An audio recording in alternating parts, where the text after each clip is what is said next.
ইয়ার কি হলো রে শালা? সকাল থেকে তো হাসতে হাসতে আসছে, খেপে টেপে গেল নাকি? না ভুলে গেছে দেখ গিয়ে যে আমাদের ঘরে যে আজকে রেজাল্ট বলে। কেন রে ভাই, কি হয়েছে? এত মুখ গোমরা করে দাঁড়িয়ে আছো কেন? তুই অজ্ঞানে আছো না সজ্ঞানে আছো? কেন রে ভাই, আমি সজ্ঞানেই আছি, অজ্ঞানে আর কেন থাকবো? না, তোর মুখ দিয়ে এত হাসি বেরাচ্ছে দেখছি, তাই বলছি। আমার তো টেনশনে পিছন দিয়ে পায়খানাই বেরাচ্ছে নাই, তা হাসি তো অনেক দূরের কথা। এই কথা, তাহলে তুই শু পিছন ঘুরে দেখ, আমি তোর পায়খানাটা টেনে বার করে দিচ্ছি। হ্যাঁ রে, আজকে যে মাধ্যমিকের লিস্ট বেরাবে, তোর একটু কোনো ভয় লাগছে নেই? ভয়ের কি আছে? ইতিহাস পরীক্ষাটাতে তো ডাহা ফেল করব, বাকিগুলো যদিও কোনো মতে টেনে টুনে পাস করি, ইতিহাসটাই তো আর বলতে হচ্ছে নাই। তোর কনফিডেন্স নাই তাই তুই ফেল করবি, আমার কনফিডেন্স আছে, আমি পাস করবই। হ্যাঁ রে, তুই কি করে ইতিহাসে পাস করবি? তুইও তো ইতিহাসের দিন কিছুই পড়ে যাস নাই, যা করেছিলি সব নোটই করেছিলি, আর নোটগুলোও তো সব মুখে ভিজালি। তাইলে তুই কি করে লিখলি?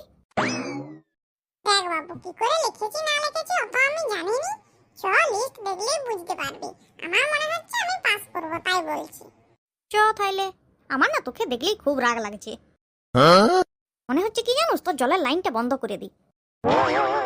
হ্যাঁ রে, আমার জলের লাইনটা বন্ধ করে দিলে আমরা খাবো কি?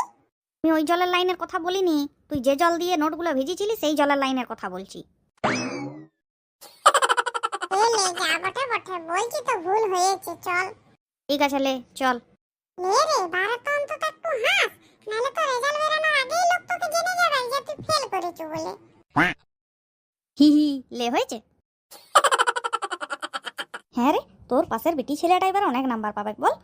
যা লিখলেও বলবি লেখছে তো লিখেই যাচ্ছে, লেখছে তো লিখেই যাচ্ছে, শেষ আর হয় না বাবা রে বাবা। দেখ, গাদা নাম্বার পাবে না কম পাবে তা কি করে বলবো বল, তবে অনেক লিখেছে সেটা আমিও দেখেছি, কিন্তু কি লিখেছে তুই দেখেছিস কি? সাব লিখেছে না ব্যাং লিখেছে, কি লিখেছে কে জানে? শুধু শুধু পাতাগুলো ভর্তি করেছে না কিছু ঠিকঠাক লিখেছে সে ওই জানে।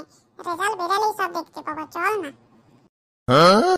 আর এমনিতেও পরীক্ষার হলে বিটি ছাগুলোর ঢং একটু বেশিই হয়, এমন ভাব দেখায় যেমন বাবা রে ওরাই সব পড়ে আইছে, ওরাই সব পারবে, আর কোনো ছেলেরা কিছু পারবে না।